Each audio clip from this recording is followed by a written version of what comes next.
الحمد للہ وکفا والصلاة والسلام علی عباده الذین اصطفى خصوصاً علی افضلہم وخاتم النبیین محمد الامین وعلی آلہ وصحبہ اجمعین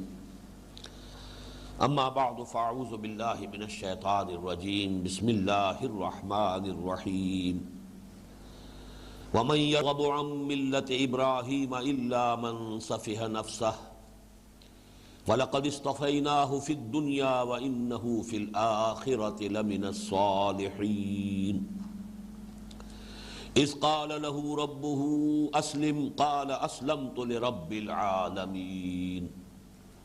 ووصى بها إبراهيم بنيه ويعقوب یا بنی ان اللہ اصطفى لکم الدین فلا تموتن الا وانتم مسلمون ام کنتم شہداء اذ حضر یعقوب الموت اذ قال لبنیہ ما تعبدون من بعدی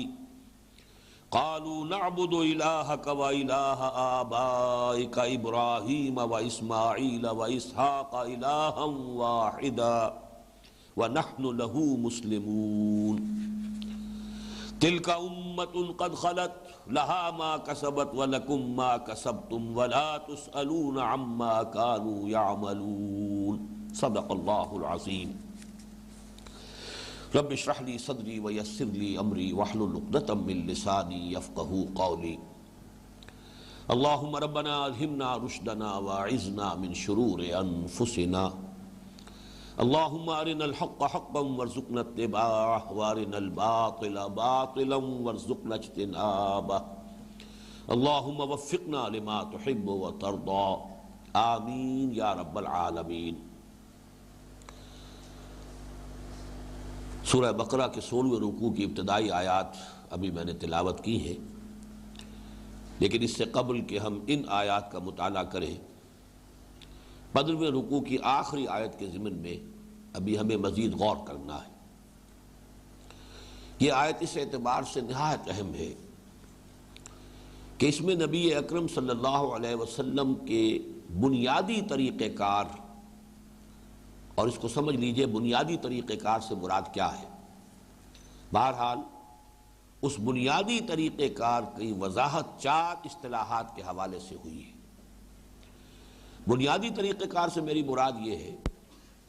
کہ نبی اکرم صلی اللہ علیہ وسلم نے ایک عظیم انقلاب برپا کیا، تاریخ انسانی کا عظیم ترین انقلاب۔ یہ وہ حقیقت ہے جسے دنیا تسلیم کرتی ہے، دشمنان اسلام نے مانا ہے، اور خاص طور پر اس دور میں جو حقائق اب کچھ رفتہ رفتہ اجاگر ہو رہے ہیں، اسلام کے بارے میں، حضور صلی اللہ علیہ وسلم کی شخصیت مبارکہ کے بارے میں جو حجابات پڑے ہوئے تھے، ڈال دیے گئے تھے بڑی سازش کے طور پر، رفتہ رفتہ وہ اٹھ رہے ہیں، حقیقت منکشف ہو رہی ہے، یا یوں کہیے کہ حقیقت اپنے آپ کو منوا رہی ہے۔ تو اسی کا ایک مظہر یہ ہے کہ حضور کے بارے میں صلی اللہ علیہ وسلم اب زیادہ اعتراف کیا جا رہا ہے دنیا میں کہ آپ کا اس اعتبار سے بہت اونچا مقام ہے کہ تاریخ انسانی میں ایک بہت بڑی تبدیلی، بہت بڑا انقلاب ہے کہ جو آپ کے ذریعے سے رونما ہوا۔ اس کا میں نے حوالہ دیا ہے کہ اس صدی کے آغاز میں تو یہ بات ایک ہندو کمیونسٹ نے کہی تھی، ایم این رائے نے، ہسٹوریکل رول آف اسلام، اور یہ اسی شہر میں بریڈ لا ہال یہاں کوئی ہوتا تھا، شاید اب وہ بالکل یا کھنڈر بن چکا ہے یا اس کی جگہ کوئی اور عمارت کا تعمیر ہو چکی ہو، اس میں لیکچر دیا تھا ایم این رائے نے، ہسٹوریکل رول آف اسلام۔ وہ کتاب اب بھی چھپتی ہے بھارت میں، بامبے کا ایک پبلشنگ ہاؤس ہے وہ چھاپتا ہے۔ واقعہ یہ ہے کہ میں نے کسی مسلمان کے ہاتھ سے بھی اس حقیقت کو اتنے واشگاہ الفاظ میں بیان ہوتے ہوئے نہیں دیکھا ہے کہ تاریخ انسانی کا عظیم ترین انقلاب وہ تھا جو محمد نے برپا کیا۔ بڑے پیارے انداز میں اس نے کہا ہے کہ کہنے والے کہہ دیتے ہیں کہ اور بھی بڑے بڑے واقعات ایسے ہوئے ہیں، اٹیلا ہے وہ فتح کرنے کے لیے چلا ہے منگولیا کے علاقے سے اور پہنچ گیا ہے یورپ کے میدانوں تک جا کے فتح کرتا ہوا، چنگیز خان کہاں سے کہاں پہنچ گیا، سکندر کہاں سے کہاں آ گیا۔ لیکن یہ کہ اسلام کی جو فتوحات کا معاملہ تھا یہ قطعاً اس کیٹیگری کی شے نہیں ہے۔ اسلام کے ذریعے سے ایک نئی تہذیب، نیا تمدن، نیا نظام دنیا میں آیا ہے، روشنی پھیلی ہے۔ یہ کوئی بروٹ ملٹری فورس نہیں تھی، بلکہ ایک بہت بڑی انقلابی تحریک تھی جس نے دنیا کو ایک نئی تہذیب دی ہے، ایک نیا تمدن دیا ہے۔ اس حوالے سے جیسا کہ میں نے عرض کیا ہے، یہ حقیقت یا 1920 میں اس نے کہی تھی یا 1980 میں پھر کتاب چھپی ہے۔ یہ اس صدی کے یوں سمجھیے کہ 20واں سال وہ تھا اور آخر سے 20واں سال بنے گا یہ 1980، جو مینہٹن میں کتاب چھپی دی 100، a selection and gradation of the 100 most effective personalities of the human history۔ جو بھی عظیم ترین انسان ہے جنہوں نے تاریخ انسانی کے دھارے کے رخ کے اندر کوئی اس کے رخ کو موڑا ہے، وہ ان میں سے 100 کا اس نے انتخاب کیا، پھر گریڈیشن کی، ان میں سب سے اونچا کون؟ ڈاکٹر مائیکل ہارٹ اس کے مصنف ہیں، اور نمبر 1 پر وہ حضور کو لایا۔ تو یہ تو وہ حقیقت ہے جس کو ماننے پر اب دنیا مجبور ہو چکی ہے، لیکن جو حقیقت سمجھنے کی ہے وہ یہ ہے کہ انقلاب برپا کرنے کے لیے پہلے انسان درکار ہیں، افراد درکار ہیں، وہ لوگ کہ جو کسی نظریے کو جذب کر لیں اپنے اندر، اس نظریے ہی وہ یوں سمجھیے کہ وہ اپنے وجود سے نظریہ بن چکے ہیں۔ جب تک مارکسزم لوگوں کے اندر اس درجے صلاحیت نہیں کر گیا تھا کہ وہی انہیں الحق نظر آتا تھا، اس وقت تک ظاہر بات ہے کہ وہ انقلاب تو نہیں آ سکتا تھا جس کی بنیاد جو ہے وہ مارکس کا خیال اور نظریہ تھا۔ تو پہلے یہ کہ ایسے لوگ کہ جس کے اندر وہ نظریہ رچ بس گیا ہو، پھر یہ کہ وہ صرف ان کے ہاں ذہن اور قول میں نہ، ان کے عمل میں ہو، ان کی پرائرٹیز اس کے مطابق طے ہو رہی ہو، ان کی زندگی کا رخ اس کے مطابق بن رہا ہو۔ پہلے ایسے لوگوں کو تیار کرنا ہوتا ہے، تب انقلابی عمل جو ہے اس کا آغاز ہوگا۔ یا یہ کہیے کہ اس انقلابی عمل کا پہلا مرحلہ یہ ہے، یہ پہلا مرحلہ جو ہے مردان کار کی تیاری،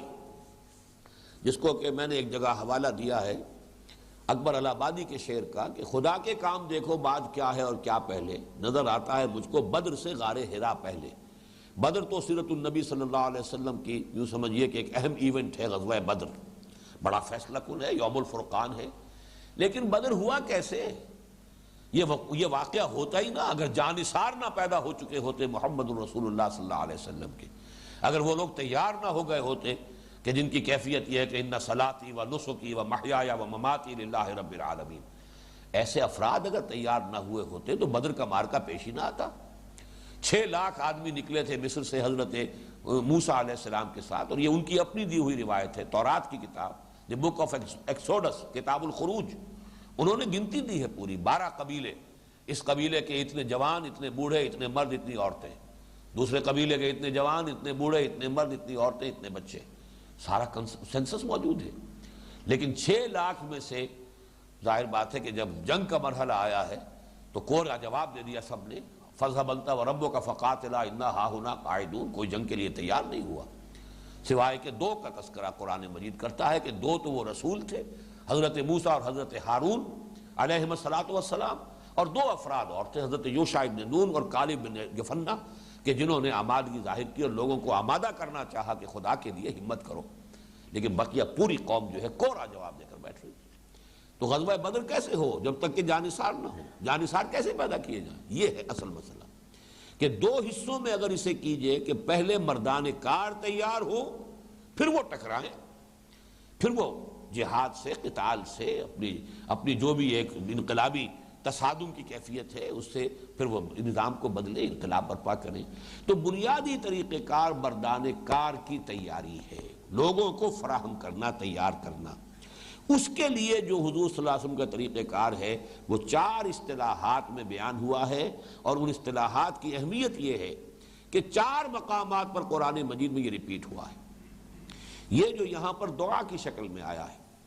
ربنا وابعث فیہم رسولا منہم یتلو علیہم آیاتک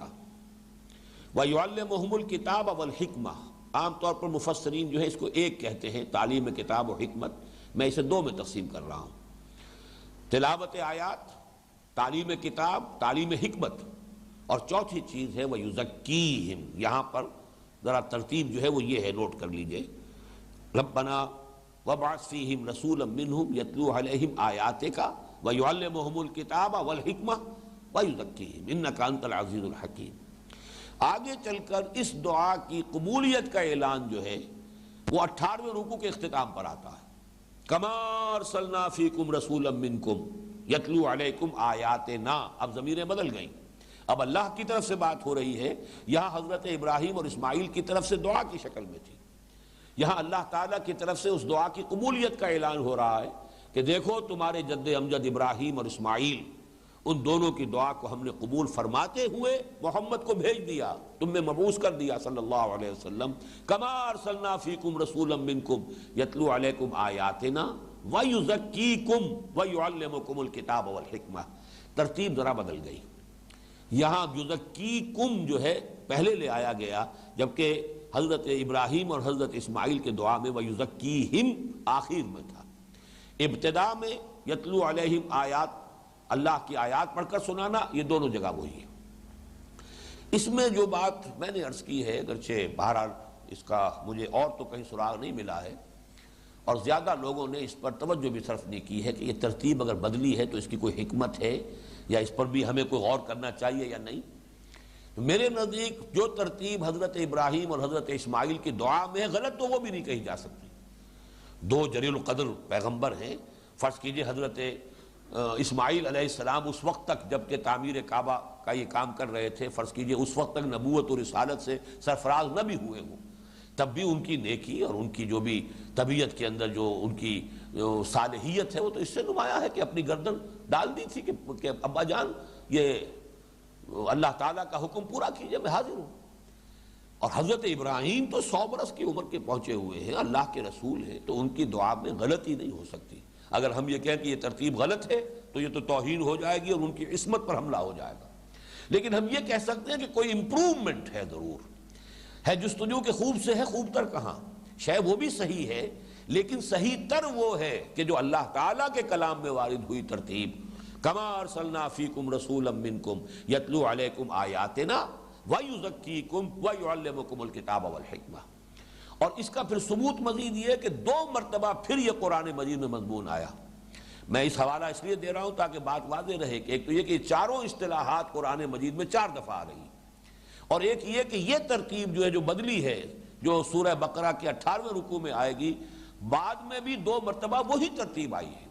اگر کہیں اللہ تعالیٰ نے کسی اور مقام پر یہ ترتیب اختیار فرما لی ہوتی کہ جو حضرت ابراہیم اور حضرت اسماعیل کے دعا میں ہے علیہ الصلاۃ والسلام، تو پھر ہم کہتے کوئی فرق نہیں، یوں کہہ لیا جائے یوں کہہ لیا جائے کوئی فرق نہیں، لیکن چونکہ قرآن مجید میں اللہ تعالیٰ کی طرف سے جب یہ بات آ رہی ہے تو تینوں مرتبہ ترتیب ایک ہی ہے، اور وہ یہی ہے جیسے کہ سورہ آل عمران میں بھی آیا، لَقَدْ مَنَّ اللَّهُ عَلَى الْمُؤْمِنِينَ إِذْ بَعَثَ فِيهِمْ رَسُولًا مِّنْ أَنفُسِهِمْ یتلو علیہم آیاتہ ویزکیہم ویعلمہم الکتاب والحکمہ۔ اور پھر یہ مضمون آیا ہے سورہ جمعہ میں، هو الذی بعث فی الامیین رسولا منہم یتلو علیہم آیاتہ ویزکیہم ویعلمہم الکتاب والحکمہ۔ تو 3 مرتبہ قرآن مجید میں اللہ تعالیٰ کی طرف سے یہ بات آئی، اور ترتیب وہ ہے تلاوت آیات، پھر تزکیہ، پھر تعلیم کتاب، پھر تعلیم حکمت۔ اور میں یہ سمجھتا ہوں کہ اس کے بارے میں یہ انداز تعبیر ہم اختیار کر سکتے ہیں، اس میں کوئی حرج نہیں ہے کہ اس میں یقیناً امپروومنٹ ہے، غلط وہ بھی نہیں۔ وہاں یہ ہے کہ حضرت ابراہیم اور اسماعیل کی دعا میں تزکیہ گویا کہ بلند ترین شے قرار پاتی ہے، اس سب کا حاصل تزکیہ ہے، انسان کا پاک ہو جانا، اس کے نفس کا ہر طرح کے برے رجحانات سے، برے میلانات سے پاک ہو جانا، صاف ہو جانا، تزکیہ نفس، یہ گویا کہ مقصود کے درجے میں آ گیا۔ تلاوت آیات، تعلیم کتاب، تعلیم حکمہ، اس سب کا جو مقصود و مطلوب ہے، جو اینڈ رزلٹ ان تمام چیزوں کا، وہ تزکیہ ہے۔ اس ترتیب میں ذرا فرق یہ واقع ہوا ہے، اور یہ میرے نزدیک اس اعتبار سے بہت اہم ہے اس فرق کو نوٹ کرنا، تعلیم سے پہلے تزکیہ لایا گیا، اور اس میں توجہ اس بات کی طرف ہو گئی کہ ساری تعلیم بیکار رہتی ہے اگر رجحانات جو ہیں اندر، میلانات جو نفس کے ہیں، اگر ان کی تصحیح نہیں ہوئی۔ علم را بر تن زنی مارے بود، علم را بر دل زنی یارے بود۔ وہی علم کہ اگر آپ کی نیت صحیح ہے، صحیح نیت سے علم حاصل کر رہے ہیں، وہ علم آپ کے لیے بہت بڑی نعمت، بڑی قابل قدر شے ہو جائے گی۔ لیکن نیت اندر سے ہے دولت کمانے کی، پیسہ بنانے کی، دنیا میں حیثیت اور وجاہت اور اقتدار حاصل کرنے کی، تو یہی علم جو ہے مارے بود، یہ سانپ بن کر ڈسے گا، یہ بجائے جیسا کہ میں نے پچھلی نشست میں واضح کیا تھا، یہ نعمت نہیں ہوگا، زحمت بن جائے گا۔ جیسے کہ صحت ہو، دولت ہو، اولاد ہو، اگر ہدایت نہیں ہے تو وہ پھر وہ در حقیقت نعمت کے حکم میں نہیں، وہ زحمت کے حکم میں ہے۔ اسی طریقے سے یہ تمام چیزیں، علم اور یہ معرفت بھی فرض کیجئے کہ اگر صرف یہ کہ دماغ ہی کے اندر آئی ہے، دل میں اتری نہیں ہے، تو در حقیقت یہ تمام چیزیں جو ہے انسان کے لیے وہ دنیا پرستی کا ذریعہ، حصول دولت، حصول مال، حصول حیثیت و وجاہت، اس کے ذرائع بن کر رہ جاتی ہیں۔ علماء سو کے بارے میں جو کچھ کہا گیا ہے، علماء حقانی اور ہیں، علماء سو اور ہیں۔ اس اعتبار سے تزکیہ مقدم کیا گیا تینوں جگہوں پر جہاں پر اللہ تعالیٰ کی طرف سے بات آئی۔ ان چیزوں میں جو منطقی ربط ہے، میں نے بہت ہی اجمال کے ساتھ تو بات عرض کر دی تھی پچھلے نشست میں، اور میں نے ذرا اس پر تفصیل سے بحث کی ہے۔ میرا ایک چھوٹا سا کتابچہ ہے، نبی اکرم صلی اللہ علیہ وسلم کا مقصد بعثت اور انقلاب نبوی کا اساسی منہاج۔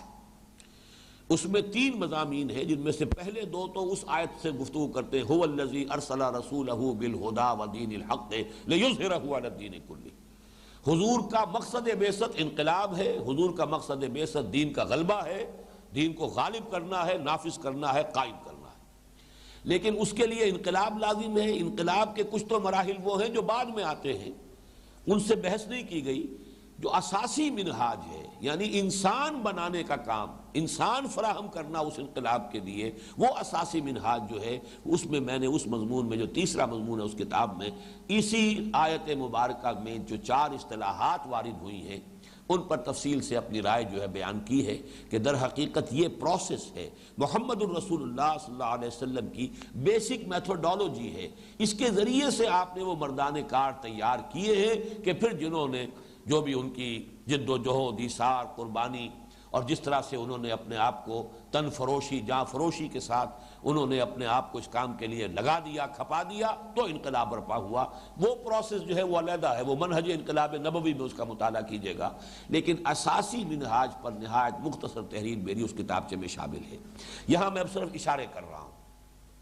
اور اس کے لیے بہترین طریقہ یہ ہے کہ کسی ایک انڈیویجول کا تصور کیجیے۔ آپ کسی ایک شخص کو بدلنا چاہتے ہیں، یہ بھی تو انقلاب ہے۔ ایک شخص جو ہے اس کی سیرت کچھ اور ہے، دنیا پرستی میں لگا ہوا ہے، یا فرض کیجئے کسی اور بھی کہیں پستیوں میں، اخلاقی پستیوں میں مبتلا ہے، نظریات بھی غلط ہیں، آپ چاہتے ہیں کہ وہ مومن و مسلم بن جائے، اللہ کے راستے پر آئے۔ دعوت اللہ کا ہدف یہی تو ہے۔ ہو سکتا ہے آپ کا حقیقی بھائی ہو، آپ کا دل کڑ رہا ہے، کدھر جا رہا ہے، میں کسی طرح اسے سیدھے راستے پر لاؤں۔ یہ سیدھے راستے پر لانے کا مطلب یہ کہ آپ اسے بدلنا چاہتے ہیں، اس کی زندگی کا رخ، اس کے طور اتوار، اس کے شب و روز، اس کی پسند ناپسند، اس سب کے اندر انقلاب لانا ہے آپ کو۔ اگر آپ ایک شخص کو بدلنا چاہتے ہو تو کیا کرنا پڑے گا آپ کو؟ سب سے پہلے صحیح راستہ یہ ہوگا، جو غلط راستہ ہمارے ہاں ہوتا ہے، واعظ پر واعظ کہے جا رہے ہیں، اور یہ کہ اگر آپ بڑے بھی ہیں، باپ ہیں، اور بیٹے کو آپ نے بدلنا ہے تو کبھی ڈانٹ پلا رہے ہیں، کبھی ڈپٹ رہے ہیں، کبھی سزا دے رہے ہیں، اٹھتے بیٹھتے ٹوک رہے ہیں، نماز کیوں نہیں پڑھی، فلاں یہ کیوں نہیں کیا، یہ سب کچھ تو ہو رہا ہے۔ لیکن وہی بات جو ہے دوسرے مفہوم میں جو کہی گئی ہے کہ ہر کسے از ظن خود شد یار من وزدرون من نہ جست اسرار من، ہر ایک شخص جو ہے اپنے خیال میں میرا دوست بنا پھرتا ہے، لیکن کوئی میرے اندر جھانک کر نہیں دیکھتا کہ میرے اندر کیا ہے، کون سی دھن ہے جو مجھے لگی ہوئی ہے، یا کون سی سوچ ہے جو مجھے دامن گیر ہے، اس کے اوپر کوئی غور ہی نہیں کرتا۔ اسی طرح آپ یہ نہیں دیکھتے کہ اس کی سوچ کیا ہے، اس کا فکر کیا ہے۔ آپ کہتے ہیں نماز پڑھ، نماز فرض ہے، اب فرض کیجئے وہ اللہ ہی کو نہیں مانتا، اس کے دماغ میں الحاد نے ڈیرے لگا لیے ہیں، مادہ پرستی کا غلبہ ہے، اس نے تو فلسفہ پڑھا ہے جس فلسفے کے نتیجے میں وہ اب کسی بھی شے کو ماننے والا نہیں ہے۔ قرآن تو بہت بات کی بات ہے، جس کا کلام ہے قرآن اسے نہیں مانتا، جو لے کر آیا ہے قرآن کو اسے وہ نہیں مانتا۔ تو پہلے جائزہ لیجئے اس کی سوچ کیا ہے، اس کا فکر کیا ہے، حقیقی سوچ، حقیقی فکر کیا ہے۔ اس فکر کو بدلیے، اس کی سوچ کو بدلیے، اس کے نقطہ نظر کو بدلیے۔ جب تک یہ تبدیلی نہیں آئے گی، آپ کے دباؤ سے وہ کسی وقت نماز پڑھ لے گا، وہ نماز اپنی نہیں پڑھ رہا ہوگا، وہ آپ کے دباؤ کی پڑھ رہا ہوگا۔ جیسے ضیاء الحق صاحب کے زمانے میں وہ نماز آرڈیننس کا جو دفاتر میں اہتمام ہوا، ظہر کی نماز پڑھی جاتی تھی، تو وہ تو در حقیقت بعض لوگ کہتے تھے یہ ضیاء الحق کی نماز ہے، اللہ کی نماز تو نہیں ہے۔ وہ نماز اندر سے نہیں ابھرتی تھی، بلکہ وہ تو ایک حکم تھا، حکم حاکم مرگ مفاجات، وہ اس کے حکم کے طور پر نماز پڑھی جا رہی۔ جب آپ نہیں ہوگے وہ نماز نہیں پڑھے گا۔ اس حوالے سے پہلا کام یہ ہے، اگر واقعی آپ چاہتے ہیں کہ وہ بدل جائے تو اس کی سوچ بدلیے۔ سوچ بدلے گی تو اس کا عمل بدلے گا، اور عمل میں سب سے پہلے دیکھیے، نوٹ کیجئے کہ انسان، ایک نارمل انسان کے اندر اس کی سوچ اور اس کے عمل کے اندر ایک لازم و ملزوم کا رشتہ ہوتا ہے. میں نے ایک لفظ کا اضافہ کیا، نارمل انسان. کچھ مریض انسان ہوتے ہیں، وہ کوئی کام کرنا بھی چاہتے ہیں، قوت ارادی ساتھ نہیں دے رہی. چاہتے ہیں، فی الواقع بلیو کرتے ہیں، جانتا ہوں ثواب طاعت و زہد پر طبیعت ادھر نہیں آتی،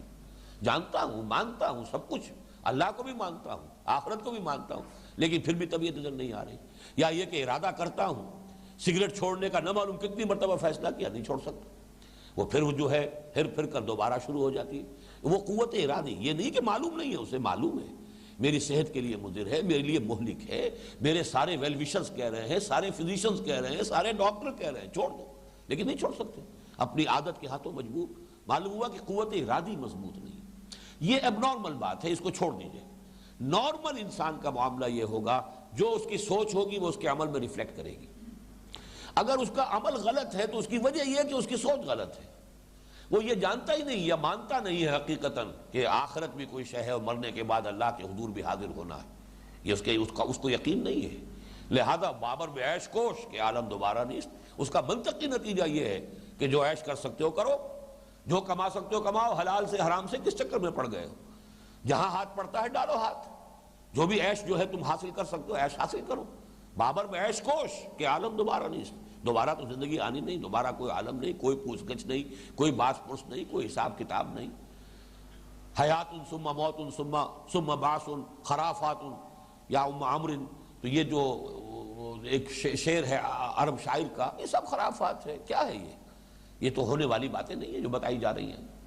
لیکن اگر کسی کے دل میں وہ اللہ پر ایمان اور آخرت کا ایمان آ گیا، اب خود بخود اس کے عمل کی اصلاح ہوگی. اس کا نام ہے تزکیہ. فکر صحیح ہوئی اندر سے تو وہ جو غلط فکر سے غلط اعمال جو غذا پا رہے تھے گویا کہ اندر سے جڑیں کٹ گئیں. وہ جیسے پتے جو ہے جھڑ جاتے ہیں پت جھڑ کے موسم میں، خود بخود آپ نہیں انہیں اتار رہے، کوئی نہیں جھاڑ رہا، وہ خود بخود گر گئے. اس لیے کہ اندر سے ان کا وہ رشتہ منقطع ہو چکا ہے. پت جھڑ کے اندر در حقیقت ان کا وہ رشتہ جو ہے شاخ کے ساتھ وہ خود کمزور ہو چکا ہے. درخت کی کسی کی اگر جڑ جو ہے وہ کاٹ دی گئی ہے تو وہ درخت مرجھا جائے گا، ختم ہو جائے گا، پھر وہ لکڑی ہے، سوختنی لکڑی ہے. تو غلط اعمال، غلط عادات کی بنیاد غلط نظریات ہے، غلط فکر ہے، غلط سوچ ہے، غلط فلسفہ ہے. اگر آپ نے صحیح فلسفہ، صحیح فکر اس کو عطا کر دیا تو اب ظاہر بات ہے کہ وہ غلط اعمال کو جو غذا نہیں مل رہی وہ پتجھڑ کے پتوں کی جان جھڑ جائیں گے. اب گویا کہ زمین تیار ہو گئی تزکیہ کے بعد. اب کہیے اللہ نے نماز فرض کی ہے، وہ پڑھے گا فوراً، بار بار کہنے کی ضرورت نہیں ہے. ایک مرتبہ علم میں آنے کی بات ہے. اللہ کو وہ پہلے مان چکا ہے، یقین پیدا ہو چکا اللہ کا، آخرت کا یقین اس کے اندر آ چکا ہے، محمد الرسول اللہ کی رسالت کا یقین آ چکا ہے، قرآن مجید کے منزل من اللہ ہونے اور کلام اللہ ہونے کا یقین آ چکا ہے. لہذا اب تو صرف ایک بات کی ضرورت ہے کہ بات کہہ دی جائے کہ یہ حرام ہے. اس کے آگے کسی فلسفے کی ضرورت نہیں، کسی اضافی دلیل کی ضرورت نہیں، شراب کی خرابیوں پر، مضرتوں پر کوئی بڑے لمبے چوڑے مقالے لکھنے کی ضرورت نہیں. یہی بات ہے. دیکھیے نوٹ کیجئے کہ سود کی حرمت کا حکم آیا تو جب ایک اعتراض وارد کیا گیا کہ یہ بھی تو کچھ مشابہت ہے، انما البیع مثل الربا، تو جواب میں صرف ایک بات کی گئی، وَأَحَلَّ اللَّهُ الْبَيْعَ وَحَرَّمَ الرِّبَا. اللہ نے بیع کو حلال کیا ہے، ربا کو حرام کیا. بات ختم ہوئی. تم یہ بتاؤ تم اللہ کو مانتے ہو کہ نہیں مانتے؟ تم محمد کو اللہ کا رسول مانتے ہو کہ نہیں مانتے؟ تم قرآن کو اللہ کا کلام مانتے ہو کہ نہیں مانتے؟ اگر مانتے ہو تو اللہ کا حکم ہے، رسول نے پہنچا دیا، قرآن میں نازل ہو گیا. آگے کوئی اور دلیل طلب کرنے کا تمہارا حق نہیں ہے. نہیں مانتے تو پہلے اللہ پر بات کریں گے، آخرت پر بات کریں گے، قرآن پر بات کریں گے، پھر ابھی سود پر بات کرنے کی ضرورت ہی نہیں. سیدھی سیدھی بات. یہی وجہ ہے دیکھیے کہ جیسے ہی حکم آیا تھا، جن کی عادتیں تھیں ساری عمر سے شراب پی رہے تھے، وہ ایسے انہوں نے چھوڑی ہے شراب کہ پھر دیکھا نہیں ادھر، بلکہ جنہوں نے ابھی پی تھی انہوں نے حلق میں انگلیاں ڈال کے قے کر دیے. ابھی پی رہے تھے تو کلی کر دیے، فوراً برتن توڑ دیے. یہ سارا کام ہو گیا. اور یہ معجزہ کیوں ہوا؟ کہ ترتیب یہ ہے، پہلے وہ ایمان راسخ کرو، اس کے نظریے میں اگر الحاد ہے، مادہ پرستی ہے، اس کو نکالو، اس کی جڑیں ختم کرو. اس کے نظریہ تو ہے مارکسزم کا، اس کا نظریہ تو ہے ڈائلیکٹیکل میٹیریلزم کا، یہ اس کے دماغ کے اندر تو بیٹھا ہوا ہے لاجیکل پازیٹیوزم. یہ کیسے خدا اور رسول اور آخرت اور قرآن اور حلال اور حرام اور صحیح اور غلط، یہ کیا باتیں کر رہے ہیں؟ ان باتوں کا کوئی ریلیونس ہی نہیں ہے. اس کے فکر سے، اس کی سوچ سے، اس کے دماغ کے صغرا کبرا سے اس کا کوئی تعلق ہی نہیں. تو پہلے یہ ترتیب اگر ہے تو اب صرف بتا دینا کافی ہے کہ یہ حلال ہے، یہ حرام، یہ جائز ہے، یہ ناجائز ہے۔ اس کے بعد ہے اصل میں جو یہ تو ہے گویا کہ ایک فرد کی تکمیل کے درجے میں تو یہ بات مکمل ہو گئی۔ اب بتاؤ کتاب یہ حکم ہے، یہ نماز فرض ہے، یہ چیز حرام ہے۔ آگے کچھ لوگ ہوتے ہیں، یہ سب لوگ نہیں ہوتے، جن میں استعداد ہو کہ وہ جو اصول ہیں ان احکام کے پیچھے ان کو پہچانے۔ یہی وہ لوگ ہیں کہ جن کو پھر بعد میں مجتہد کہا گیا ہے۔ مجتہد کون ہوتے ہیں؟ اصول شریعت کو جنہوں نے پہچان لیا، مقاصد شریعت کو پہچان لیا، لہذا اجتہاد کر سکتے ہیں۔ ایک نئی سچویشن میں وہ صحیح جو فیصلہ ہونا چاہیے اس تک پہنچ جائیں گے، اس لیے کہ انڈر لائن پرنسپل ان کے علم میں وہ جانتے ہیں شریعت کے مقاصد کیا ہے۔ اگر کوئی شخص نہیں جانتا ہے یہ تو ٹھیک ہے، وہ حکم پر تو عمل کرے گا، اس درجے میں تو اس کا اجر و ثواب اس کا اللہ کے یہاں محفوظ ہے، لیکن یہ کہ اس کے اندر وہ باطنی بصیرت پیدا نہیں ہوگی کہ پھر وہ کسی اور نئے حکم کو بھی خود تلاش کر سکے۔ لیکن اگر یہ انسائٹ پیدا ہو چکی، جس کے لیے میں نے پچھلے نشست میں آپ کو بتایا تھا کہ شیخ الہند نے لفظ استعمال کیا، تہ کی باتیں، وہ ہر شے کی بنیاد میں کوئی چیز کار فرما ہوتی ہے، کوئی اس کے مقاصد ہے، کوئی اس کی حکمت ہے۔ اگر یہ پہچان لیں تو پھر وہ انٹرنل الائنمنٹ اتنی ہو جاتی ہے، انلائٹنمنٹ، اتنی بصیرت باطنی حاصل ہو جاتی ہے کہ پھر انسان خود اپنا راستہ دیکھتا ہے اور اجتہاد کرتے ہوئے آگے چلتا ہے۔ اور یہ نوٹ کر لیجئے، اس امت کے لیے یہ انتہائی اہم شے تھی، اس لیے کہ نبوت ختم ہو گئی، اللہ تعالیٰ نے ہدایت جو قرآن کے اندر دے دی ہے، اب وحی کی راستے سے تو کوئی مزید ہدایت آنے والی نہیں۔ کوئی نیا مسئلہ اس میں شریعت کا حکم کیا ہے، وحی کی کھڑکی نہیں کھلے گی بتانے کے لیے کہ اس نئے مسئلے میں حکم یہ ہے۔ یہ سارا حکم امت کو خود تلاش کرنا ہے، اجتہاد کرنا ہے، ان اصولوں کو سمجھ کر، ان مقاصد کو سمجھ کر، ان میں اولیت کس شے کو ہے، ثانوی شے کیا ہے، اصل اور جڑ کی حیثیت کس کی ہے، فرع کون سی ہے، ان کو سمجھنا، یہ ہے در حقیقت حکمت۔ یہ گویا کہ تعلیم و تربیت نبوی کا درجہ تخصص ہے، یہ اسپیشلائزیشن کا سٹیج ہے محمد رسول اللہ کی تعلیم و تربیت کا، جس میں انسان میں وہ اجتہادی بصیرت پیدا ہو جائے۔ یہ پروسیس ہے افراد کو بدلنے کی۔ اب یہ کہ اسی کو ذرا پھیلا لیجئے، ہیومن سوسائٹی، انسانی معاشرہ، یہ بھی در حقیقت ایک فرد کی طرح بیہیو کرتی ہے، اس لیے کہ اس میں بھی ایک برین ٹرسٹ ہوتا ہے، اس معاشرے کا برین ٹرسٹ۔ آج کل تو لفظ بڑے بڑے استعمال ہوتے ہیں، تھنک ٹینک بنتے ہیں، لیکن یہ کہ اس سے ذرا علیحدہ کر کے برین ٹرسٹ ہر سوسائٹی کا ایک برین ٹرسٹ ہے، ایک انٹلیکچوئل ایلیٹس کا، انٹیلیجنسیا کا ایک طبقہ ہے، سوچنے کا کام وہ کرتا ہے، عام لوگ نہیں کرتے۔ عام لوگوں کی حیثیت جو ہے وہ جیسے ہمارے جسم میں ہاتھ پاؤں ہیں، حرکت کرنا، بھاگنا، دوڑنا، پکڑنا، کسی شے سے کام کرنا، یہ باقی تمام ہاتھ پاؤں سے ہوں گے، لیکن فیصلہ یہ یہاں ہوتا ہے، کدھر جانا ہے اس کا فیصلہ دماغ سے ہوگا۔ البتہ جب فیصلہ ہو جائے جانا ہے، اب یہ قدم آپ کو لے کر چلیں گے۔ اسی طریقے سے کس شے کو پکڑنا ہے، کس شے کو ہاتھ نہیں لگانا، یہ سانپ ہے اس کو مت چھونا، یہ در حقیقت آنکھوں کے ذریعے سے جو بھی آپ کو اطلاعات پہنچی ہیں، جو بھی سگنلز ریلے کیے گئے ہیں برین کو اور گرے میٹر کو، وہاں سے پھر آپ کو حکم ملے گا آپ کے ہاتھ مت آگے بڑھانا، یہیں رکا رہ جائے، اس لیے کہ یہ سانپ ہے، لکڑی نہیں ہے، تم تو لکڑیاں چن رہے ہو، یہ سانپ ہے۔ اس اعتبار سے کسی سوسائٹی میں جب تک کہ اس کے انٹلیکچوئل ایلیٹ کو آپ کنورٹ نہیں کریں گے، اس میں ایک مضبوط نیوکلیس ایمان کی بنیاد پر پیدا نہیں ہوگا، وہ سوسائٹی ایز اے ہول کبھی کوئی تبدیلی قبول نہیں کرے گی۔ بس یہ ترتیب جو ہے انفرادی سطح پر بھی، اجتماعی سطح پر بھی اسے سامنے رکھیے۔ یتلو علیہم آیاتک یا آیاتہ، تلاوت کرتا ہے ان پر اللہ کی آیات، اور جیسا کہ میں نے عرض کیا آخر آیات بھی قرآن کی ہیں، کتاب کا لفظ بھی قرآن کے لیے ہے، حکمت کے بارے میں قرآن خود کہتا ہے ذالک مما اوحی الیک ربک من الحکمہ، وہ بھی قرآن میں ہے۔ صرف ایک لفظ تزکیہ ایسا ہے کہ جس کا بظاہر جو ہے کوئی تعلق قرآن کے ساتھ نہیں جڑتا، معلوم ہوتا ہے کوئی علیحدہ شے ہے، حالانکہ حقیقت میں وہ بھی قرآن کا جز ہے۔ یا ایھا الناس قد جاءتکم موعظۃ من ربکم وشفاء لما فی الصدور، تزکیے کے لیے دو ہی چیزیں درکار ہیں۔ نمبر ایک موعظہ، نصیحت، جس سے کہ دل نرم ہو جائے۔ موعظہ کہتے ہیں اس کلام کو جس سے دل پر رقت طاری ہو جائے۔ اگر دل سخت ہوا ہے، مرد ناداں پر کلام نرم و نازک بے اثر،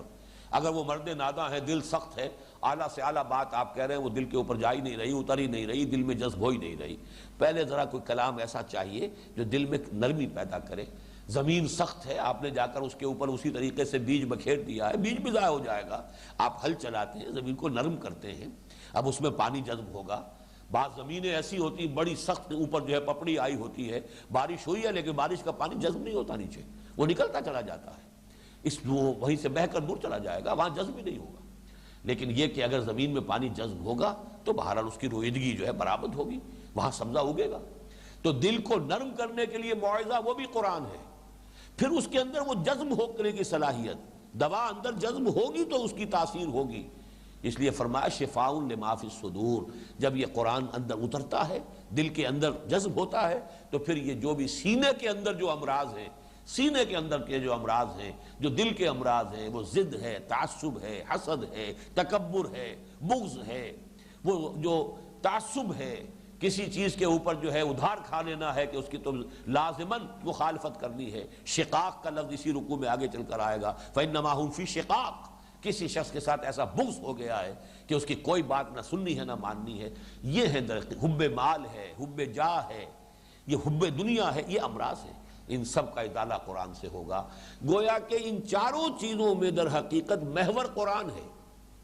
قرآن کا ایک حصہ وہ کہ جو ایمانیات سے بحث کرتا ہے، غلط فکر کی، الحاد کی، مادہ پرستی کی، شرک کی، کفر کی، نفاق کی، ان کی نفی کرتا ہے، بیخکنی کرتا ہے۔ یہ ہے تلاوت آیات، اور اس کے ذریعے سے اس کے نتیجے میں ایمان باللہ، ایمان بالآخرہ، ایمان بالرسالہ، یہ دلوں کے اندر راسخ کرتا ہے۔ یہ پہلا عمل ہے یتلو علیہم آیاتک۔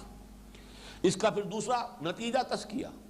ذہن کے اندر سے برے خیالات نکل گئے، تزکیہ ذہن ہو گیا، تزکیہ فکر ہو گیا، تطہیر افکار ہو گئی۔ تطہیر افکار کا منطقی نتیجہ ہے تطہیر اعمال، اس لیے کہ غلط عادات و اطوار، غلط اعمال غلط فکر کی بنیاد پر تھے، جڑیں وہاں تھی۔ اب غلط فکر وہاں سے ختم ہوا، یہ تو تمام بری عادتیں جو ہیں پت جھڑ کے پتوں کی طرح جھڑ جائیں گی۔ اب زمین تیار ہو گئی، بتائیے یہ تمہارے لیے حلال کیا گیا۔ بلکہ قرآن مجید سے معلوم ہوتا ہے جب یہ زمین تیار ہو گئی صحابہ کی، وہ خود بڑھ کر پوچھتے تھے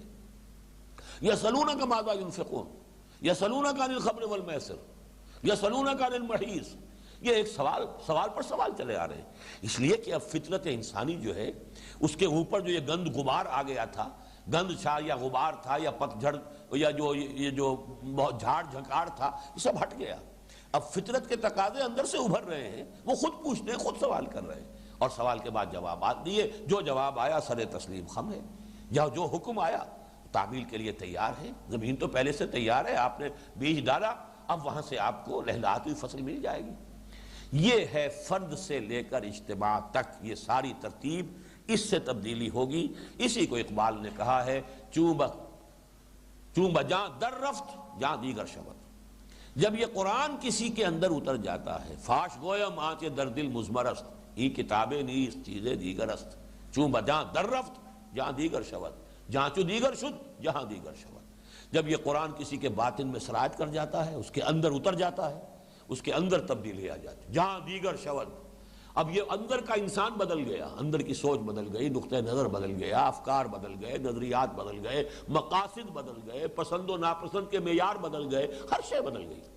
اندر کی تبدیلی پھر یہ ہے جو اصل میں تبدیلی بنتی ہے، اور یہ پھر فرد سے فرد تک، ایک سے دوسرے تک، چراغ سے چراغ روشن ہوتا چلا جاتا ہے، اور معاشرے کے اندر پھر ان لوگوں کو جمع کر کے اور پھر ایک انقلابی جد و جہد کے ذریعے سے نظام تبدیل کیا جا سکتا ہے۔ جہاں چو دیگر شد جہاں دیگر شود۔ یہ ہے سارا وہ فلسفہ جو یہاں بیان ہوا، جو اساسی منہاج ہے محمد الرسول اللہ صلی اللہ علیہ وسلم کے انقلاب کا۔ اب فرمایا وَمَن يَرْغَبُ عَن مِّلَّةِ إِبْرَاهِيمَ إِلَّا مَن سَفِهَ نَفْسَهُ۔ یہ دو رکوع جیسا کہ میں نے عرض کیا، ویسے تو 4 رکوع ہے مسلسل تحویلی، ان میں پہلے رکوع میں بھی 15ویں رکوع میں بھی حضرت ابراہیم اور حضرت اسماعیل علیہ السلام کی شخصیت، تعمیر کعبہ جو اب مرکز بننے والا ہے ہمیشہ کے لیے، اہل توحید کا قبلہ بننے والا ہے، تو اس کے لیے اب پھر حضرت ابراہیم کی شخصیت پر ارتکاز آ رہا ہے۔ وَمَن يَرْغَبُ عَن مِّلَّةِ إِبْرَاهِيمَ إِلَّا مَن سَفِهَ نَفْسَهُ۔ اور کون ہوگا جو ملت ابراہیمی سے روگردانی کرے سوائے اس کے جس نے اپنے آپ کو حماقت ہی میں مبتلا کر لیا ہو۔ رغبت کا لفظ عربی زبان میں 2 طرفہ لفظ ہے اپنی اصل کے اعتبار سے۔ راغبہ الہ، راغبہ عن۔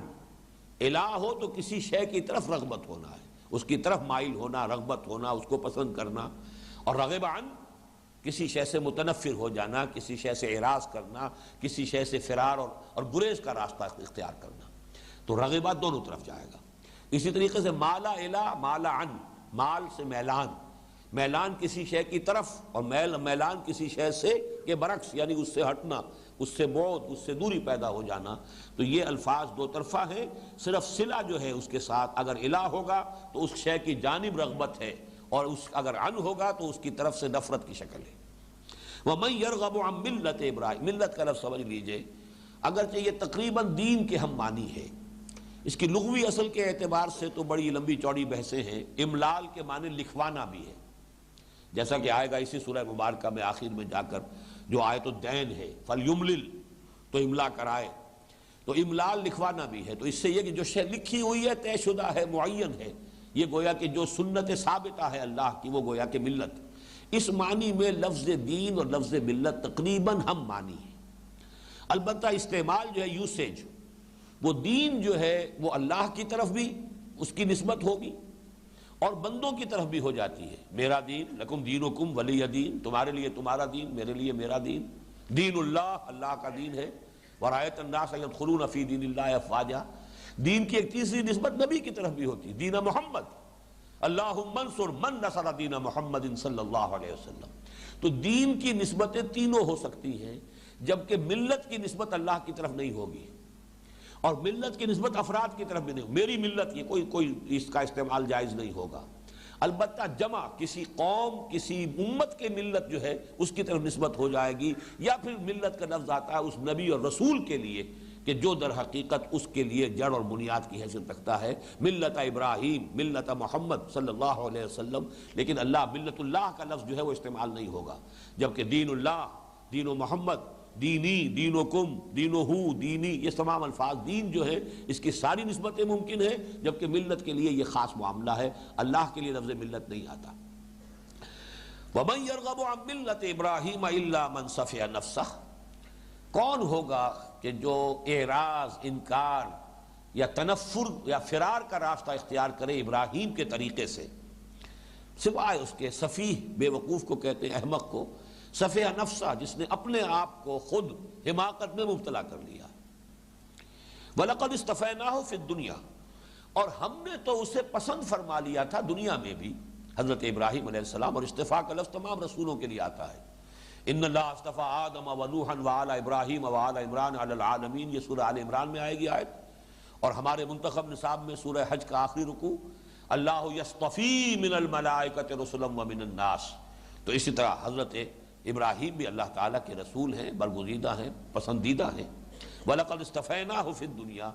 وَإِنَّهُ فِي الْآخِرَةِ لَمِنَ الصَّالِحِينَ، اور آخرت میں بھی یقیناً وہ صالحین کے زمرے میں ہے۔ صالحین جو ہے اصل میں تمام پوری جماعت کے لیے آ جاتا ہے، چاہے وہ صدیقین ہوں، انبیاء ہوں، شہداء ہوں، پھر صالحین۔ وہ آیت مبارکہ جو ہے سورہ نساء کی، فَأُولَٰئِكَ مَعَ الَّذِينَ أَنْعَمَ اللَّهُ عَلَيْهِم مِّنَ النَّبِيِّينَ وَالصِّدِّيقِينَ وَالشُّهَدَاءِ وَالصَّالِحِينَ۔ تو وہاں صالحین ایک کیٹیگری بھی ہے، سٹارٹنگ پوائنٹ بھی ہے، سب سے نیچے بیس لائن صالحین، اس سے اوپر شہداء کا رتبہ ہے، اس سے اوپر صدیقین کا مقام ہے، اور اس سے اوپر سب سے بلند انبیاء کرام کا مقام ہے۔ لیکن ان سب کو بھی چونکہ بیس لائن صدیقی جو صالحیت ہے، تو گویا کہ سب کے سب صالحین میں اس لفظ کے اندر سب مشترک ہوں گے، سب شامل ہوں گے۔ اذ قال له ربه اسلم قال اسلمت لرب العالمین، یہاں پر یا تو جب جو آیا ہے، یاد کرو جب، لیکن یہاں جب کے آگے یا تو جب کہیے یا جب کبھی، یہ اب اضافہ کریں گے تب اس کا مفہوم ادا ہوگا۔ اذ قال له ربه اسلم، جب بھی کہا اس سے اس کے رب نے فرما برداری اختیار کرو، اب یہ نیا حکم آیا ہے، تابعداری اختیار کرو۔ قال اسلمت لرب العالمین، فوری اس کا جواب، اس کا طرز عمل، یا اس کے جو یوں سمجھیے تصویر حال، ان کا طرز عمل یہ رہا کہ میں اپنا سر جھکاتا ہوں، اسلمت لرب العالمین، سر تسلیم خم کر رہا ہوں اس ہستی کے سامنے جو تمام جہانوں کی مالک اور پالنہار اور پروردگار ہے۔ جب ایسا ہوا، یہاں پھر نوٹ کر لیجئے اسلام کا وہ مفہوم جو میں نے پچھلی نشست میں بھی عرض کیا تھا کہ اسلام اگر آپ ویسے لائیں گے تو بیس لائن ہے، اس سے اوپر ایک رتبہ ایمان، اس سے اوپر احسان، لیکن یہ کہ یہ اسلام یہاں جو لفظ آ رہا ہے وہ در حقیقت ان تمام مراتب کو سمیٹے ہوئے ہے، جیسے صالحین میں وہ تمام مراتب آ گئے کہ جو انبیاء اور صدیقین اور صالحین کے ہیں، لفظ صالحین میں وہ سب شامل ہو گئے، ایسے ہی یہاں پر لفظ ان دونوں رکوعوں میں لفظ اسلام اس معنی میں آیا ہے جو اصل حقیقت ہے اسلام کی، ہمتن ہما وجوہ، سر تسلیم خم کر دینا۔ قال اسلمت لرب العالمین، یہ گویا کہ وہی بات ہو گئی جو پچھلے رکوع میں آئی تھی وَإِذِ ابْتَلَىٰ إِبْرَاهِيمَ رَبُّهُ بِكَلِمَاتٍ فَأَتَمَّهُنَّ، اور یاد کرو جب کہ آزمایا ابراہیم کو اس کے رب نے بڑی بڑی باتوں میں، بڑے بڑے امتحانات میں ڈالا، اس نے ان سب کو پورا کیا، وہ سب میں پورا اترا۔ وہی بات یہاں اس معنی میں آ گئی، اذ قال له ربه اسلم، جب جب کہا اس کے رب نے اس سے کہ اطاعت کر، سر جھکا دے، قال اسلمت لرب العالمین، ہمیشہ اس کا طرز عمل یہی رہا، خواہ کوئی حکم تھا، خواہ 100 برس کے بوڑھے کو 13 برس کے اکلوتے بیٹے کے ذبح کرنے کا حکم آیا ہے، سر تسلیم خم رہا۔ وہاں بھی لفظ اسلام آیا ہے، نوٹ کیجئے، فلما اسلما وتلہ للجبین ونادیناہ ان یا ابراہیم قد صدقت الرؤیا انا کذالک نجزی المحسنین، جب دونوں باپ بیٹا نے سر تسلیم خم کر دیا، دونوں نے گردن جھکا دی، دونوں نے اپنے رب کے فرمان کو قبول کر لیا، اطاعت کے لیے تیار ہو گئے، فلما اسلما، اب وہاں تسلیہ کا صیغہ ہے، جب دونوں نے اسلام یعنی اطاعت اور فرما برداری کی روش اختیار کی، وَتَلَّهُ لِلْجَبِينِ، اور پچھاڑ دیا ابراہیم نے، باپ نے بیٹے کو اسماعیل کو پیشانی کے بل، تاکہ چہرہ سامنے نہ ہو، وہ شفقت پدری جو ہے وہ کہیں اس وقت عین وقت پر جو ہے ہاتھ میں کہیں ارتعاش پیدا نہ کر دے، للجبین، وضاحت کی قرآن نے کہ اسے پیشانی کے بل لٹایا ہے تاکہ چہرہ سامنے نہ رہے، وَنَادَيْنَاهُ يَا ابراہیم، اور ہم نے پکارا اسے، ہے ابراہیم قد صدقت الرؤیا، تم نے تو اپنا خواب پورا کر دیا، انا کذالک نجزی المحسنین۔ قال اسلمت لرب العالمین ووصى بها ابراہیم بنیہ ویعقوب، اور اسی کی وصیت کی ابراہیم نے اپنے بیٹوں کو اور یعقوب نے بھی علیہم الصلاۃ والسلام۔ بہا کی ضمیر کے بارے میں دو آراء ہیں، یہ صاحب کشاف جو ہیں علامہ زمخشری، ان کی رائے تو یہ ہے کہ بہا کی ضمیر قریب میں اس قول کی طرف جائے گی اسلمت لرب العالمین، یعنی اسی روش، اسی طرز عمل کی وصیت کی ابراہیم نے بھی اپنے بیٹوں کو اور یعقوب نے بھی۔ لیکن یہ کہ اکثر لوگوں کی رائے یہ ہے کہ اس کا بہا کی ضمیر ہے وہ ملت کی طرف جا رہی ہے، وَمَن يَرْغَبُ عَن مِلَّةِ إِبْرَاهِيمَ إِلَّا مَن صَفِحَ نَفْسَهُ، کون ہوگا جو ملت ابراہیمی سے اعراض کرے سوائے اس کے کہ جس نے اپنے آپ کو حماقت میں مبتلا کرنے کا فیصلہ ہی کر لیا۔ تو ملت کی جگہ یہاں پر بہا کا لفظ آیا ہے، وَوَصَّى بِهَا إِبْرَاهِيمُ بَنِيهِ وَيَعْقُوبُ۔ میرے نزدیک علامہ زمخشری کی رائے زیادہ مضبوط ہے، ضمیر کا مرجع جو ہے ہمیشہ قریب ترین تلاش کرنا چاہیے، الا یہ کہ پھر اس کا کوئی اور رکاوٹ ہو۔ ابراہیم نے بنی، بیٹے، بنین سے اصل میں بنا ہے، بنون، بنین، اور بنین میں جب ہا کی ضمیر آ گئی جس کی طرف یہ مضاف ہو گیا تو وہ نون گر گیا، بنی۔ تو نوٹ کیجئے اس سے بھی ثابت ہو رہا ہے کہ کم سے کم 3 بیٹے، 2 پر تو تثنیہ کا صیغہ آتا، تو نوٹ کیجئے کہ حضرت ابراہیم کے 8 بیٹے تھے، بہت کم لوگوں کو یہ چیز معلوم ہے۔ 2 بیٹے تو مشہور ہیں بہت، حضرت حاجرہ، ان سے حضرت اسماعیل کی ولادت ہوئی، سب سے بڑے بیٹے وہی ہیں، وہی ذبیح اللہ ہیں، وہی ہے کہ جو خانہ کعبہ کی تعمیر میں ان کے ہیلپر ہیں، مددگار ہیں، معاون ہیں۔ پھر حضرت حاجرہ مصری ہے، مصر کے اس وقت کے بادشاہ کی بیٹی ہے، شہزادی کہیے، لیکن یہ کہ جب اس نے اپنے نکاح میں دیا ہے یا پیش کیا حضرت ابراہیم کو اپنی بیٹی کو تو کنیز کہہ کر پیش کیا، جیسے کہ تواضع میں کہا جاتا ہے، یہ آپ کی خدمت گزاری میں رہے گی، تو اس لیے یہودیوں نے کنیز بنا دیا انہیں، اور وہ کنیز ہی کنیز زیادہ جو ہے گویا کہ حضرت اسماعیل جو ہیں وہ تو چونکہ اصل منکوحہ بیوی سے نہیں تھے بلکہ کنیز سے تھے تو درجے میں گویا کہ کم ہوئے، یہ سارا انہوں نے اسی بنیاد پر جو ہے یہ ساری عمارت کھڑی کی ہے، حالانکہ وہ شہزادی تھی مصر کی اور شاہ مصر کی بیٹی تھی، یہ ایک علیحدہ مسئلہ ہے، اس پر پھر کبھی گفتگو ہوگی۔ سب سے بڑے بیٹے اسماعیل، ذبیح اللہ وہی ہیں۔ حضرت سارہ جو عراقی ہیں، عراق کے ہی تھے حضرت ابراہیم بھی، اور آپ کے خاندان ہی سے حضرت سارہ بھی ہے، تو حضرت سارہ جو ہے ان کے بطن سے پھر حضرت اسحاق کی پیدائش ہوئی، جن کے 2 بیٹے تھے، عیسو اور یعقوب۔ پھر تیسری بیوی حضرت ابراہیم علیہ السلام کی قطورہ، بنی قطورہ، یہ 5 بیٹے ہیں کہ جو حضرت ابراہیم کے تیسری بیوی سے ہیں، ان میں سے ایک زیادہ مشہور ہے مدیان یا مدین، اس لیے کہ اس کی نسل تھی جو جا کر آباد ہوئی ہے اس جگہ پر جسے مدین کہا جاتا ہے، علاقہ مدیان یا مدین کا، اور ان کی نسل میں حضرت شعیب کی جو ہے جو بعثت ہوئی ہے اللہ کے ایک رسول کی حیثیت سے، وہ تیسری شاخ میں ہے۔ درمیان میں کوئی نبوت یا رسالت نہیں ہے حضرت ابراہیم سے حضرت شعیب تک، اور جو پہلی نسل تھی اس میں حضرت ابراہیم رسول تو ہے، حضرت اسماعیل رسول ہے، پھر کوئی رسول اور نبی نہیں ہے حضور صلی اللہ علیہ وسلم تک۔ البتہ یہ جو درمیانی جو ہے نسل کی شاخ حضرت اسحاق، ان کے دو بیٹے یعقوب اور عیسو، یعقوب کو نبوت دی ہے، عیسو نبی نہیں تھے، پھر ان کے 12 بیٹے ہیں کہ جن سے یہ نسل ابراہیمی چلی ہے۔ تو وصیت کی اسی بات کی ابراہیم نے بھی اپنے بیٹوں کو اور یعقوب نے بھی۔ حضرت یعقوب کی 4 بیویوں سے 12 بیٹے تھے۔ یا بنی، اب یہ ہے وہ وصیت، یا بنی ان اللہ اصطفیٰ لکم الدین۔ ایک بات اور نوٹ کر لیجئے کہ ویسے تو وصیت کا لفظ عام ہے، کسی بھی وقت نصیحت کی جائے، تاکیداً کی جائے، لیکن عام طور پر یہ انتقال کے وقت کے لیے جو بات کہی جاتی ہے، کسی فوت ہونے والا شخص جو بات کہتا ہے، وصیت کا لفظ جو ہے اسی پر اس کی اطلاق ہوتی ہے۔ اور یہاں آگے ظاہر ہو جائے گا کہ جو حضرت یعقوب کی وصیت ہے اس کا تذکرہ ہو رہا ہے، اذ حضر یعقوب الموت اذ قال لبنیہ ما تعبدون من بعدی۔ تو معلوم یہ ہوتا ہے کہ جیسے کوئی دولت مند آدمی ہے، مالدار ہے، تو وہ اپنی موت کے وقت جو ہے وہ اپنی دولت اور اثاثے اور ایسٹس اور کس سے کیا لینا ہے، کس کو کیا دینا ہے، ظاہر بات ہے یہی اس کی اہم ترین شے ہوتی ہے، تو وہ اپنی اولاد کو اسی کے بارے میں مطلع کرے گا۔ یا کوئی خزانہ کہیں پر گاڑ کے رکھا ہوا ہے تو ظاہر بات ہے مرتے دم بھی نہیں بتائے گا، تو پھر آگے کیسے منتقل ہوگا، وہ تو پھر زمین ہی کا پیبند ہو کر رہ جائے گا۔ تو کسی دولت مند آدمی کے لیے موت کے وقت کی وصیت ہوتی ہے جائیداد کے بارے میں، دولت کے بارے میں، اپنے ایسٹس کے بارے میں۔ حکیم انسان، دانا انسان، جیسے کہ حضرت لقمان کا معاملہ بھی جو ہے وہ در حقیقت وصیت ان کے انتقال کے وقت ہی کی معلوم ہوتی ہے کہ حضرت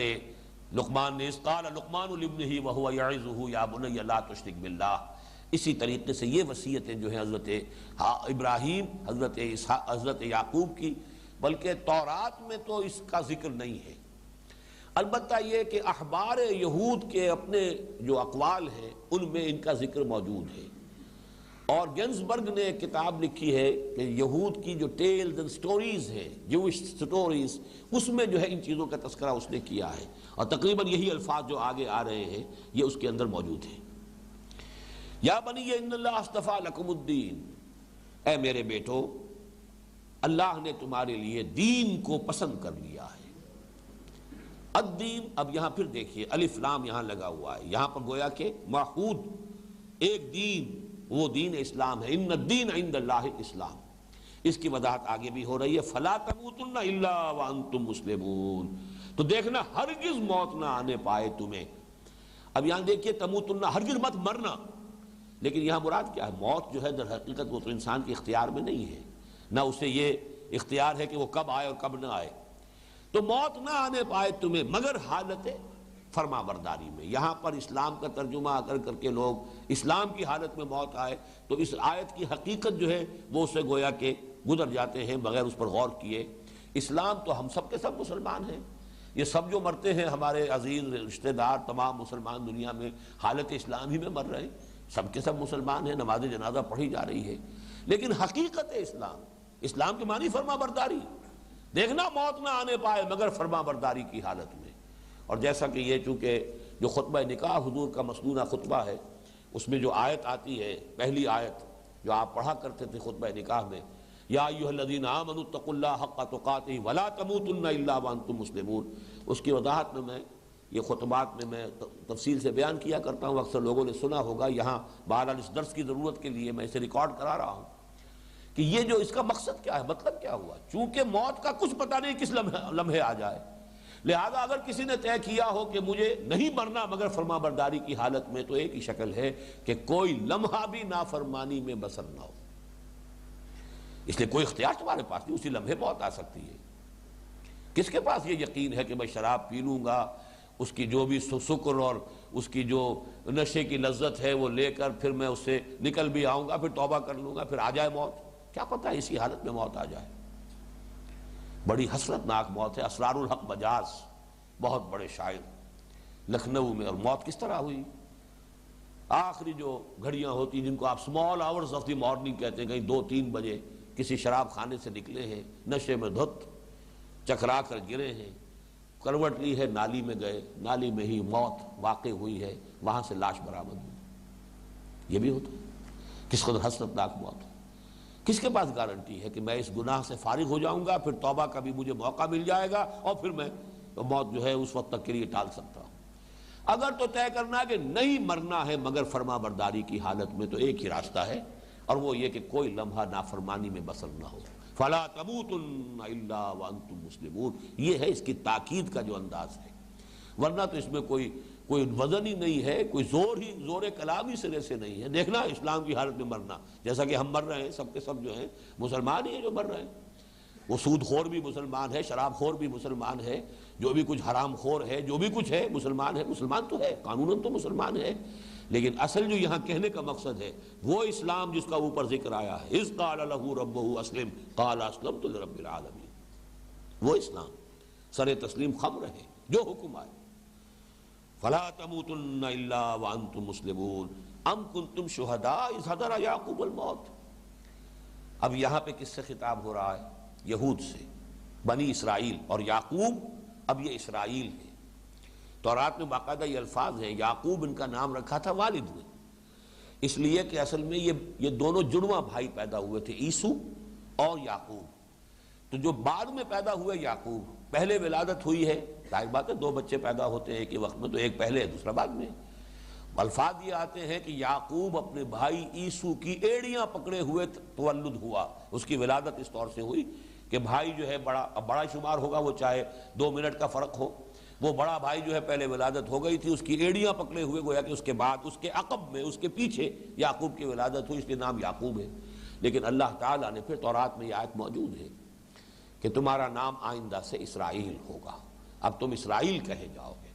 اسرائیل مانوی لفظ ہے، عبداللہ، اسر، اسیر کا لفظ جو جس سے بنا ہے، بندھا ہوا انسان، اسی سے اسرا ہے، خاندانی بندھن کے اندر جو بندھے ہوئے ایک دوسرے کے ساتھ، وہ ایک اسرا ہے، ایک خاندان ہے۔ اسی سے اسیر ہے کہ جو قید ہے، بندھا ہوا ہے، پابند ہے، کہیں جا نہیں سکتا اپنی آزاد مرضی سے، نظر بند ہے کہیں گھر میں یا کسی جیل میں قید ہے۔ تو یہ جو اسر یہاں پر لفظ ہے، اسر، یہ ہے بمانی عبد، عبد وہی ہے کہ جو بندھا ہوا ہے، پابند ہے۔ جیسا کہ حضور نے فرمایا کہ مثل المومن کا مثل الفرس فی عقیتہ، مومن کی مثال اس گھوڑے کی سی ہے جو اپنے کھوٹے سے بندھا ہوا ہے۔ ایک مومن کو، ایک مسلمان کو تو بہرحال اللہ کے احکام کے کھوٹے سے بندھے رہنا ہے۔ تو اسرائیل، ایل اللہ کے لیے ہے، اور یہ عبداللہ، یہ گویا کہ اللہ تعالیٰ کی طرف سے انہیں دیا ہوا خطاب ہے۔ ام کنتم شہداء اذ حضر یعقوب الموت، کیا تم موجود تھے اس وقت جب کہ اسرائیل یعنی حضرت یعقوب کے انتقال کا وقت آیا؟ یہاں موت سے مراد بعین ہی موت جو آخری عمل ہے وہ نہیں ہے، بلکہ مقدمات موت، جبکہ ایک ایسا وقت انسان پر آ جاتا ہے کہ معلوم ہوتا ہے کہ اب روانگی ہے، اور وہ ہو سکتا ہے کہ کچھ پہلے ہی سے آثار جو ہیں شروع ہو جاتے ہیں۔ میں نے جیسا کہ پچھلی نشست میں آپ کو بتایا، حضور نے حجۃ الوداع ہی میں متعدد مواقع پر اس طرح کی بات کہی ہے، خذوا عنی مناسککم فانی مقبوس، اور خطبہ شروع کیا ہے تو توجہ سے میری بات سنو، گمان ہے کہ شاید دوبارہ اس جگہ پر ملاقات نہ ہو۔ تو یہ گویا کہ آثار تھے۔ اس کے بعد غالباً کل 80 دن ہیں حضور کے صلی اللہ علیہ وسلم اس حیات دنیاوی کے۔ بہرحال یہ موت کے جب آثار شروع ہوئے تو حضرت یعقوب نے اب جمع کیا اپنے بیٹوں کو، اذ قال لبنیہ ما تعبدون من بعدی، جبکہ کہا انہوں نے اپنی اولاد سے، اپنے بیٹوں سے، کس کو پوجو گے میرے بعد، یعنی میرے انتقال کے بعد۔ ذرا پورے یہ در حقیقت سوال جو ہے، سوال اس معنی میں نہیں ہے کہ کوئی اس کے لیے کوئی یعنی جواب درکار ہے، بلکہ تاکید کے لیے۔ جواب تو معلوم تھا، اسرائیل حضرت یعقوب کے بیٹے ہیں، اس کے سوا اور کیا کہہ سکتے ہیں، لیکن در حقیقت یہ نصیحت کا انداز ہے، کمٹمنٹ کروا لینا، بات کو پختہ کروا لینا، قول و قرار حاصل کر لینا جاتے ہوئے اس دنیا سے۔ ما تعبدون من بعدی، کس کو پوجو گے، کس کی بندگی کرو گے، کس کی اطاعت کرو گے؟ قالوا نعبد الہک و الہ آبائک ابراہیم و اسماعیل و اسحاق۔ پھر نوٹ کیجئے یہاں حضرت اسماعیل کے نام کو جس طریقے سے حضرت یعقوب، حضرت ابراہیم اور حضرت اسحاق کے مابین جیسے کہ موتی جو ہے پرو دیا جائے کہ یہ جو تمہارے اجداد ہیں، یہ ایک امت ہے، اگلی آیت میں آ جائے گا، انہوں نے یہ کہا کہ ہم پوجیں گے آپ کے الہ کو، آپ کا رب، آپ کا معبود، جس کی آپ پرستش کرتے رہے، جس کی آپ بندگی کرتے رہے،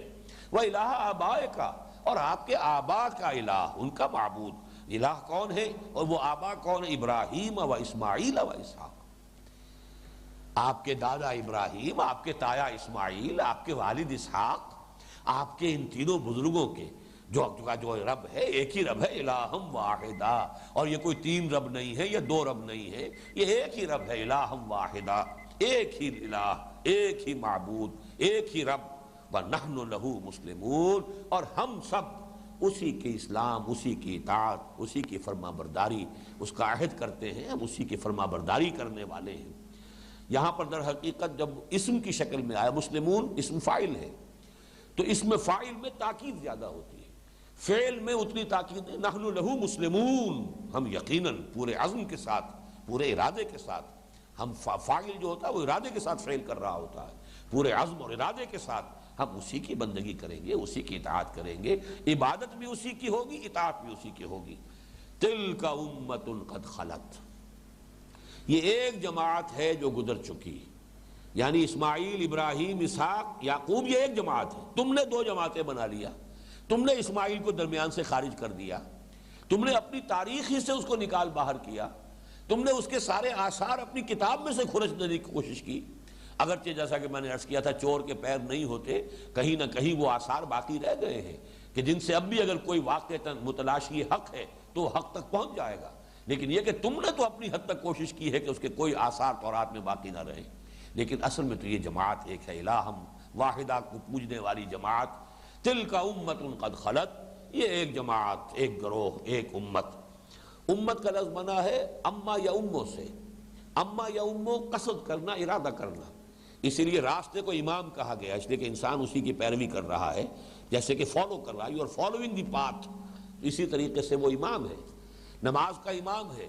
کہ جس کی آپ اطاعت کر رہے ہیں، تابعداری کر رہے ہیں، اس کے کوشن پر آپ موو کر رہے ہیں، وہ اللہ اکبر کہتا ہے، آپ رکوع میں جاتے ہیں۔ تو یہ امت وہ ہے کہ جو ہم مقصد لوگ ہیں، قوم اور شے ہے، امت اور شے ہے۔ تلک امت، ان کا مقصد ایک، ان کا ہدف ایک، ان کا نسب العین ایک، ان کا رب ایک، ان کا معبود ایک۔ تلک امۃ قد خلت لہا ما کسبت ولکم ما کسبتم، جو کچھ اس جماعت نے، اس گروہ نے کمایا وہ ان کے لیے ہے، وَلَكُمْ مَا كَسَبْتُمْ، اور تمہارے لیے وہ ہوگا جو تم کماؤ گے۔ یہ ہے اصل میں بہت، چونکہ یہ آیت دوبارہ بھی آئے گی اسی رکوع کے اختتام پر، اور بہت اہم ہے کہ یہ جو تمہارا تصور ہے کہ چونکہ ابراہیم کی نسل سے ہو یا یعقوب کی اولاد ہو اس لیے تم بخشے بخشائے ہو، یا کسی اور کا یہ خیال ہو جائے چونکہ تم محمد کے امتی ہو صلی اللہ علیہ وسلم اور ان کے نام لیوا ہو لہذا بخشے بخشائے ہو، یہ تمہارے تصورات غلط ہیں۔ انہوں نے جو کمایا اپنے لیے کمایا، ان کا اجر و ثواب ان کے لیے، لہا ما کسبت ولکم ما کسبتم، تھے تو آبا وہ تمہارے ہی مگر تم کیا ہو، ہاتھ پر ہاتھ دھرے منتظر فردا ہو۔ تم کہتے ہو پجرم سلطان بود، ٹھیک ہے تمہارا باپ سلطان تھا تو راچے، تمہیں کیا، تم یہ دیکھو تم کیا ہو، جوتیاں پٹخار رہے ہو، اب پجرم سلطان بود کے اوپر جو ہے اسی کے نشے کے اندر پڑے رہو گے تو کچھ حاصل نہیں۔ دنیا جو ہے تمہارے ساتھ کوئی امتیازی سلوک نہیں کرے گی کہ پجرم سلطان بود تمہارا باپ سلطان تھا، وہ تو یہ دیکھے گی تم کیا ہو۔ اسی طرح معاملہ جو ہے دین کا ہے، تقویٰ کا ہے، اطاعت کا ہے، عبادت کا ہے، اللہ تعالیٰ کے ہاں مراتب کا ہے، مدارج کا ہے، مناسب کا ہے، وہ تو عمل پر ہے۔ تلک امۃ قد خلت لہا ما کسبت ولکم ما کسبتم ولا تسألون عما كانوا يعملون، اور تم سے یہ نہیں پوچھا جائے گا کہ وہ کیا کرتے تھے، تم سے یہ پوچھا جائے گا کہ تم کیا کر کے لائے ہو۔ یہ بہت اہم بات ہے، قرآن مجید نے جس طرح واضح طور پر اس کو یہ ساری جڑ کاٹ دی ہے کہ یہ تعلقات، یہ نسبتیں، یہ ساری کی ساری دنیا کے اندر ہیں، اور جو اس سے فائدہ اٹھائے ابراہیم کی پیروی کرو، ابراہیم کی نسل میں ہو، ذریت ابراہیم میں سے پیروی کرو، امت محمد میں ہو صلی اللہ علیہ وسلم، امت محمد کی پیروی کرو، اتباع کرو، لیکن یہ کہ آگے تو چل کر اپنا عمل، اپنا ایمان، بلا من کسب سیئۃ واحاطت بہ خطیئتہ فاولئک اصحاب النار هم فیہا خالدون، اور بلا من اسلم وجہہ وہو محسن فلہ اجرہ عند ربہ ولا خوف علیہم ولا هم یحزنون، دونوں طرف کا معاملہ بالکل واضح ہے۔ بارک اللہ لی ولکم فی القرآن العظیم ونفعنی وإیاکم بالآیات والذکر الحکیم۔